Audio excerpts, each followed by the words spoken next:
नमस्कार।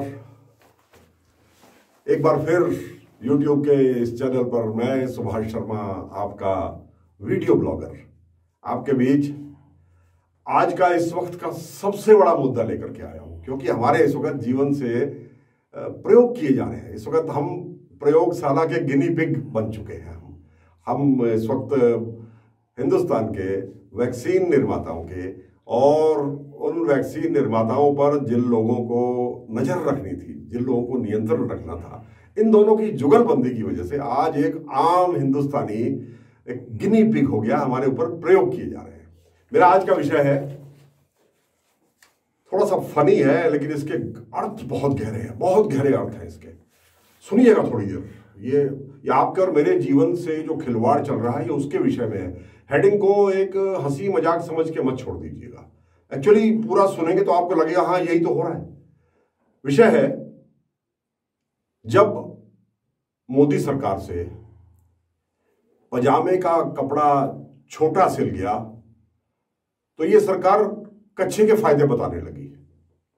हाँ, ये गंभीर मामला है। ये मैं आपको अगले 10 मिनट में सारे तथ्य दूंगा। मैंने आपको बताया मैं हमेशा तथ्यों के ऊपर ही बात करता हूं। आज मेरे इस चर्चा में, इस तथ्यपूर्ण चर्चा को मैं इन्वर्टेड कॉमास में ले रहा हूं। मैं आपको एक एक करके सारे सबूत आपको दूंगा अभी थोड़ी देर में। मैं जिन विभूति का नाम बार बार लूंगा, मेरा उनसे व्यक्तिगत कोई मेरा उनसे दुराग्रह नहीं है, बल्कि ये बात मैं कभी कहना नहीं चाहता था, लेकिन सिर्फ इसलिए कि कोई मुझे ये ना कहे कि आप तो एक व्यक्ति विशेष को आधारित कर रहे हैं, क्या पता आपका कोई उनसे कोई दूर दराज का कोई राजनीतिक आपका उनसे गुरेज हो। नहीं, ऐसा नहीं है। राजेश भूषण जी हमारे हेल्थ सेक्रेटरी है, हमारे सम्मानित हेल्थ सेक्रेटरी है। मैं आज पहली बार इस बात को सार्वजनिक तौर पर बता रहा हूं कि राजेश भूषण जी ये बेंजवाल है। मैं जो बता रहा हूं इसका मतलब है ये बेंजवाल है। मेरी माता जी खाल गांव की है और ये उसी गांव के हैं। मेरी जो मामा है उनके घर के 2-3 घर छोड़ के इनका वहां घर है। मेरा पैतृक गांव मेरी माता जी की तरफ से, इनका हमारा एक है। इस रिश्ते से राजेश भूषण बेंजवाल जी, मैं क्षमा चाहता हूं आपका सरनेम यहां लेने के लिए, उसको सार्वजनिक करने के लिए, लेकिन यहां जरूरी था। आप मेरे बहुत आदरणीय हैं। आप रिश्ते में मेरे छोटे भाई हैं, बड़े नहीं हैं। मैं तो 64 साल का होने वाला हूं, ये अभी सर्विंग है, तो जाहिर है मुझसे छोटे हैं, लेकिन सम्माननीय है, माननीय है। और आपके परिवार से भारत भूषण जी जो हिंदुस्तान टाइम्स के एग्जीक्यूटिव एडिटर रहे, मैं गर्व के साथ कहता हूं, बिरला जी के प्रतिनिधि थे वो हिंदुस्तान टाइम्स में। वो मेरे हिमालय दर्पण समाचार पत्र के, दैनिक हिमालय दर्पण समाचार पत्र के पाठक भी थे और प्रशंसक भी थे। उन्होंने बहुत बार हिमालय दर्पण का जिक्र अपने हिंदुस्तान टाइम्स के कॉलम्स पे किया है। मैं उन गौरवशाली, उन भाग्यशाली लोगों में से हूं। तो राजेश भूषण जी, अब मैं आगे से आपका पूरा परिचय नहीं दूंगा। मैंने सिर्फ ये बताने के लिए कि मेरा आपका कोई दुराग्रह नहीं है। हाँ, मैं लगे हाथ में बता ही दूं जब मैंने उनका ये भी बता दिया। राजेश भूषण जी हमारे सर्वाधिक लोकप्रिय मुख्यमंत्री जो आज तक रहे हैं, भुवन चंद खंडूरी जी के दामाद हैं। लेफ्टिनेंट जनरल भुवन चंद खंडूरी जी की बेटी रितु खंडूरी जो यमकेश्वर से विधायक हैं, उनके पति भी हैं। खंडूरी जी के दामाद हैं, मेरे छोटे भाई हैं। ठीक है, तो राजेश भूषण जी, ये दोनों हाथ जोड़ के क्षमा याचना के साथ आज ये बताना को थोड़ा जरूरी हो गया था, क्योंकि आगे के विषय जरा, आगे के रास्ते जरा पथरीले हैं, कांटे हैं इन रास्तों में। तो आप चलते रहिए, कांटे हम चुनेंगे। आप हमारे भाई हो, इस नाते आज मैं उनका जिक्र कर रहा हूं। बहुत महत्वपूर्ण पद पर हैं, योग्य अधिकारी हैं वे। इस वक्त मौजूदा समय में हमारे स्वास्थ्य सचिव हैं और इस वक्त मुझे लगता है कि सारे सचिवों में सबसे ज्यादा महत्व, सबसे ज्यादा जिम्मेदारी इसी विभाग पर है। तो आइए शुरू करते हैं। 2 वैक्सीन देने का प्रोग्राम हिंदुस्तान में बना।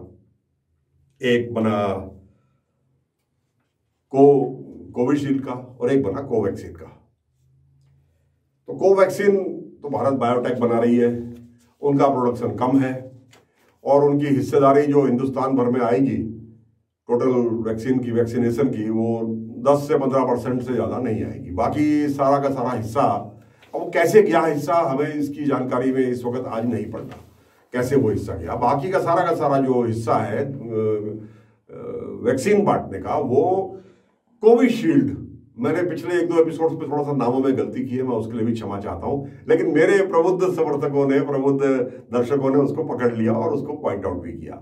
मैं कई बार कोविशील्ड और कोवैक्सीन के नाम पर कंफ्यूज करता चला गया। तो जब भी मैंने पहले भी कहा है, वो कोवैक्सीन ही समझे उसको, और वो आधार पूनावाला की सीरम इंस्टीट्यूट ऑफ इंडिया की कोविशील्ड के बारे में ही मैंने कहा है। तो आज भी सारा फोकस, इस सारी जो चिट्ठीबाजी है, ये सारी आधार पूनावाला, कोविशील्ड और आधार पूनावाला के ऊपर प्रधानमंत्री नरेंद्र मोदी के वरद हस्त से जुड़ा हुआ है। एक 22 मार्च 2021 को एक सर्कुलर आया माननीय राजेश भूषण जी की ओर से, जो सभी राज्यों के चीफ सेक्रेटरीज को गया और सभी संबंधित विभागों को गया। ये बहुत महत्वपूर्ण है, मेहरबानी करके इसको नजरअंदाज मत करिए, ये बहुत महत्वपूर्ण है। और उसमें ये कहा गया कि जो कोविशील्ड की 2 डोज लगेंगी, हर किसी को लगेंगी। और उस वक्त तो ये सिर्फ 60 साल से ऊपर के लिए शुरू किया था, फिर 45 से 60 के बीच में किया गया, और फिर वैक्सीन थी नहीं थी ये चेक किए बगैर ही, इसका प्रोडक्शन चेक किए बगैर ही ये 18 साल प्लस के लिए भी खोल दिया गया। वो भी, उस विषय पे भी आज हम नहीं बोलते। चलिए, आज बात यह है कि जो उस वक्त एक लेटर 22 मार्च को हमारे माननीय राजेश भूषण जी ने जारी किया, और वो निर्देश था, वो निर्देश था, वो आदेश था पूरी तरह से चीफ सेक्रेटरीज के लिए। और ये कहा गया कि इंश्योर करें कि ये लागू हो। उस वक्त ये कहा गया कि शायद 4 से 6 हफ्ते का जो समय दिया गया है वो इस वैक्सीन के डोज में वो गलत है। और हवाला दिया गया 2 doses of a specific covid vaccine that is Covishield. किस आधार पर?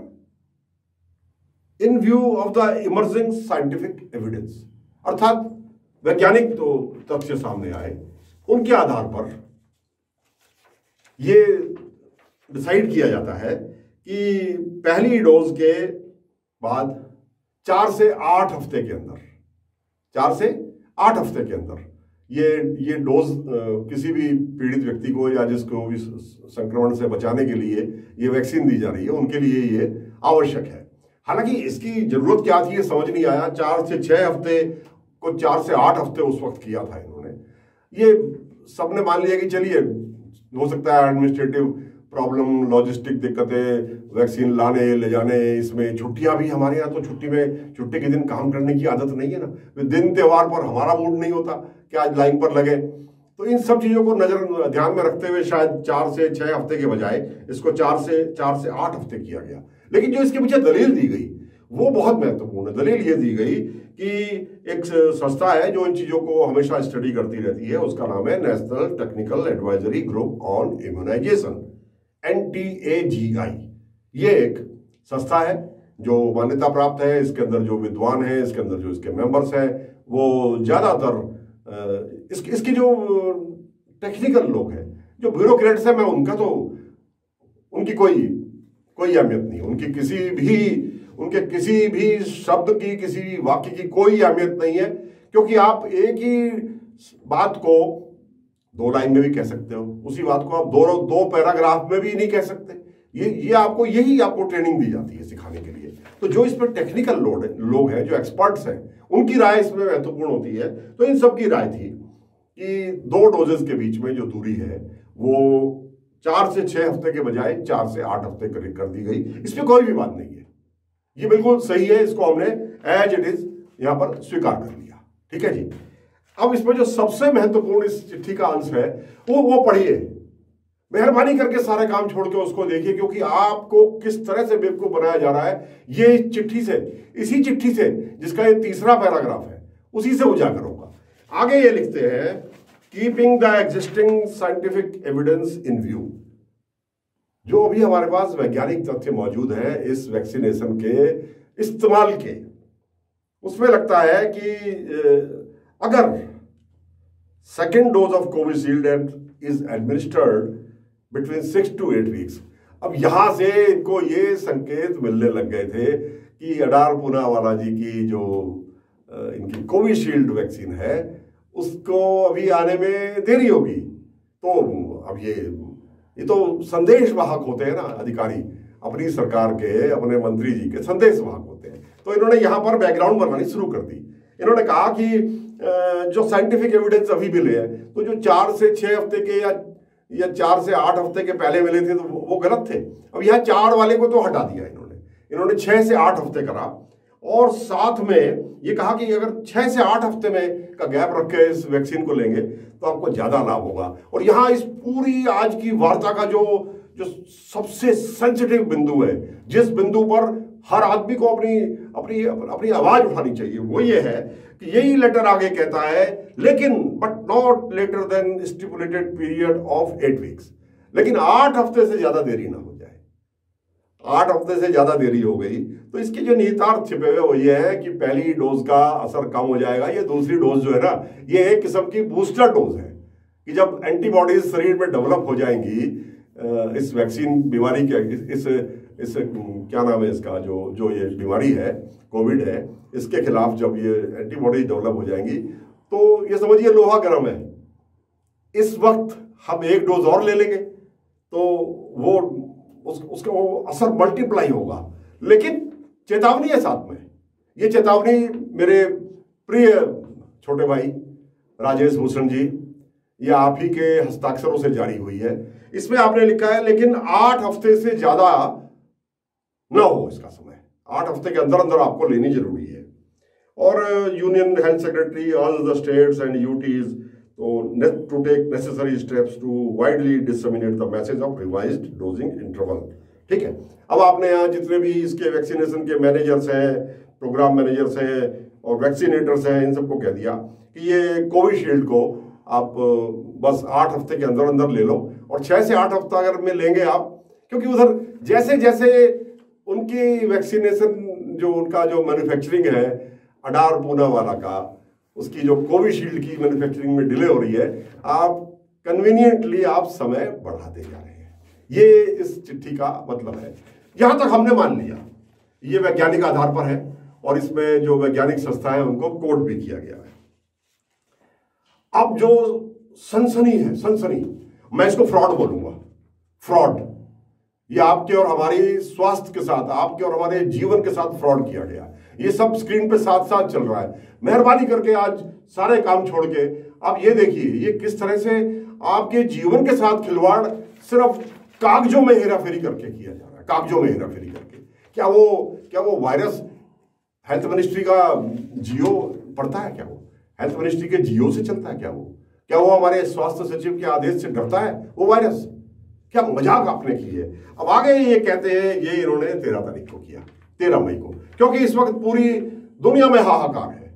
सारी कोर्ट्स इस वक्त ये सवाल पूछने में लगी है कि बताइए वैक्सीन क्यों उपलब्ध नहीं है। तो सिर्फ कोर्ट में आपके अटॉर्नी जनरल को, जो आपका पक्ष वहां रखता है, जिसको वहां आपके काले कामों का जवाब देना मुश्किल हो जाता है अटॉर्नी जनरल को सुप्रीम कोर्ट में, सिर्फ उसकी सुविधा के लिए आपने ये लेटर वहां, ये एक चिट्ठी और 13 तारीख को जारी कर दी। और अफसोस ये होता है कहते हुए, फिर देख लीजिए सिग्नेचर, ये मेरे छोटे भाई के सिग्नेचर फिर से है। वही अधिकारी, वही पदनाम, वही स्थितियां, वही कोविशील्ड आपकी वैक्सीन, उसके लिए आप क्या लिखते हैं पता नहीं, हाथ नहीं कांपते लोग ऐसे फर्जी लेटरों पे साइन करते हुए। अब इन्होंने ये कहा है कि कोविशील्ड वैक्सीन का जो गैप है वो 12 से 16 हफ्ते कर देना चाहिए। यानी अभी वो उस लेटर पे सिग्नेचर की स्याही अभी सूखी भी नहीं, जिसमें आपने ये लिखा कि 8 हफ्ते से ज्यादा समय दोनों के बीच में गैप नहीं होना चाहिए। अब आपने कह दिया 12 से 16 हफ्ते, 12 से 16 हफ्ते इसका गैप होना चाहिए। ये तो ऑब्जेक्शनेबल है। क्या आधार है इसका? अब देखिए साहब, आधार आ गया पहले था साइंटिफिक एविडेंस, अब आ गया रियल लाइफ एविडेंसेस। ये आगे चिट्ठी में लिखते हैं based on the available real life evidences particularly from the UK. अब ये यूके पहुंच गए। यूके की परिस्थितियां अलग हैं, यूके का म्यूटेशन दूसरा है, हिंदुस्तान में जो वायरस है वो दूसरा है। यहाँ टेम्परेचर, भौगोलिक परिस्थितियां, ईटिंग हैबिट्स, लोगों की लिविंग हैबिट्स बिल्कुल डिफरेंट है यूके से। आप यूके से तुलना हमारे देश की कर ही नहीं सकते। आप ब्राजील से करिए, आपको करनी है तो। अब हमारी तुलना आप ब्राजील से करिए, हमारे जैसा हमारा रंग रूप, गर्मी सर्दी, रहन सहन, वैसी बाजारों में नालियों में गंदगी, वो ब्राजील से तो हमारी जरूर मिलती है। आप यूके से कैसे हमारी तुलना कर सकते हैं? यूके में ये कहते हैं कि वहां को हमने स्टडी करा, और स्टडी किस पे किया? रियल लाइफ, यानी आपके और हमारे ऊपर जो इन्होंने एक्सपेरिमेंट किए, ये एक्सपेरिमेंट अभी चल रहे हैं इनके। ये कह रहे हैं कि एक्सपेरिमेंट जो हो रहे हैं इस वक्त, जो हमारे तजुर्बे से हमारे सामने आ रहा है, जो वास्तविक हमारे को अनुभव हो रहे हैं, अनुभव किस पे हो रहे हैं? आपके और हमारे ऊपर वैक्सीन लगा के। इस वक्त हम सब लोग इनकी वैक्सीनेशन ड्राइव का, वैक्सीनेशन प्रोग्राम का जो काम लैब के अंदर होना चाहिए था, हम सरेआम समाज में, पूरे देश के रूप में, पूरे मोहल्ले के रूप में और पूरी मानव जाति के रूप में हम इनकी प्रयोगशाला के एक चूहे हैं छोटे से, जिसको इंजेक्शन लगा लगा करके उस पर उसका असर देखा जा रहा है। साइड इफेक्ट्स ये बताएंगे नहीं। और जब तक कोविशील्ड की मैन्युफैक्चरिंग पूरी तरह से इनके नियंत्रण में नहीं आ जाती, या अडार पूनावाला साहब की प्रोडक्शन डबल नहीं हो जाता, तब तक इस तरह के सर्कुलर आते रहेंगे। ये मैंने आपको आज बताया। ये सब चिट्ठियां आपके साथ चल रही है, इनमें से एक भी पत्र मैंने नहीं बनाया। राजेश भूषण जी ने पहला लेटर लिखा, राजेश भूषण जी ने दूसरे लेटर में अपने ही पहले लेटर को कूड़ेदान में डाल दिया। आपसे करा लिया गया। आप एक एक्सपर्ट नहीं हो, आप एक डॉक्टर नहीं हो, आप एक मेडिकल साइंस के एक्सपर्ट नहीं हो, आप एक अधिकारी हो। अब क्योंकि आपको वो ताकत दे रखी है सिग्नेचर करने की, तो आप जो आपसे कराया जा रहा है वो आप कर रहे हो। थोड़ी अपनी अकल भी इस्तेमाल करनी चाहिए यहाँ पर, क्योंकि ये मानव जाति से जुड़ा हुआ मामला है। ये इंसान, और इसमें जो भूल चूक हुई ना, उसकी जवाबदेही आपकी भी होगी। और इन्होंने यहाँ ये सब कह दिया, और यहाँ इन्होंने कहीं जिक्र नहीं किया कि ये किस आधार पर है। हाँ, मैंने बताया मैं बिटवीन द लाइन्स पढ़ता हूँ। मैंने इस बीच क्या करा कि जो संस्था इन सबको चेक करती है ना, वो क्या नाम है उसका, national technical advisory group on immunisation, मैंने देखा कि इसकी मीटिंग आखिर कब हुई थी लास्ट। इसकी जो मीटिंग इससे पहले हुई, 13 तारीख के डिसीजन से पहले, 13 मई को जो हुआ, उस मीटिंग में जो अन्य लोग आए वो ज्यादातर उनमें से ब्यूरोक्रेट्स थे। एक एक्सपर्ट ने जो उसमें राय दी है, वो राय यहाँ सुनने लायक है। वो राय सुनने लायक है। ये मैं आपको साथ साथ स्क्रीन पे चल रहा है। इनका नाम है डॉक्टर टी जैकब जॉन।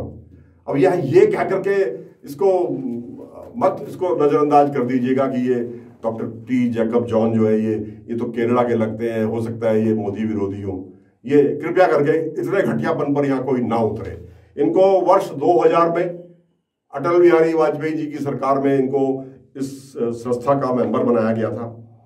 और ये इनका मैं आपको बायोडाटा बता देता हूँ। ये प्रोफेसर रहे हैं, और ये इस तरह के प्रोफेसर होते हैं, ये कभी रिटायर ही नहीं होते, क्योंकि इनके तजुर्बे तो प्रतिदिन बढ़ते जाते हैं। क्रिश्चियन मेडिकल कॉलेज है ना, जो वेल्लोर का, हिंदुस्तान का बहुत प्रतिष्ठित जो मेडिकल कॉलेज है, उसके ये 9 वर्ष तक, 9 या 10 वर्ष, 9 से 10 वर्ष के बीच, 9.5 वर्ष लगभग ये उसके सदस्य रहे। इन्होंने यहाँ पर राय दी। इन्होंने कहा बिल्कुल मैं इस बात से डिसएग्री करता हूं कि ये इसका टाइम गैप जो है वो 12 हफ्ते बढ़ाया जाए। उन्होंने कहा नहीं, 12 हफ्ते बिल्कुल नहीं बढ़ाया जाना चाहिए।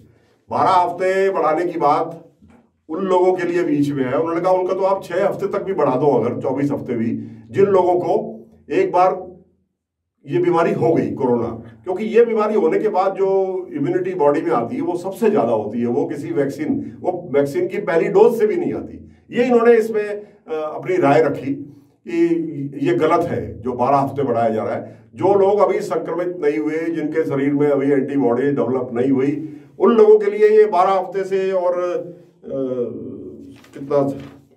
12 से 16 हफ्ते जो किया जा रहा है, यानी 2 से 3 महीने, 3 महीने से भी ज्यादा। 16 हफ्ते तो 3.5 महीने होते हैं, 4 ही हो जाते हैं पूरे।